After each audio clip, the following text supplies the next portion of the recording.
আমার বিয়ের সময় আমাকে দেনমোহর হিসাবে স্বর্ণালঙ্কার দেওয়া হয়েছে, এখন প্রয়োজনে কিছু অলংকার বিক্রি করতে চাচ্ছি। আমার হাজব্যান্ড বিক্রি করতে নিষেধ করছেন এবং বলছেন তার নিষেধ অমান্য করে বিক্রি করলে স্বামীর অবাধ্যতা হিসেবে গণ্য করা হবে এবং গুনাহ হবে।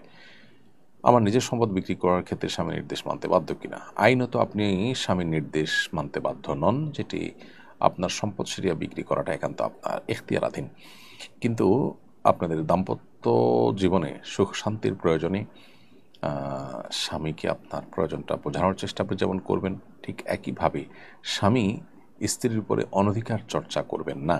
অর্থাৎ যেখানে কোনো সম্পদ স্ত্রীর সেটা তিনি বিক্রি করতে পারেন, শরীয়ত সেখানে তাকে অধিকার দিয়েছেন, স্বামী হিসাবে সেখানে গায়ের জোর খাটিয়ে বাধা দেওয়া এ রাইট তার নাই, তিনি পরামর্শ দিতে পারেন। অতএব স্বামীরও অন্যায় করা যেমন উচিত নয়, স্ত্রীরও যথাসম্ভব স্বামীকে বুঝিয়ে নিয়ে তারপরে তার বিক্রি করার কাজ সম্পাদন করা দরকার। যদি প্রয়োজন হয় সেটা তিনি সেটা করবেন। তারপরে যদি স্বামীকে না বুঝিয়ে বা বোঝানো না গেলে তিনি যদি বিক্রি করেন, তিনি আল্লাহর কাছে দায়ী হবেন না ইনশাআল্লাহ তাআলা।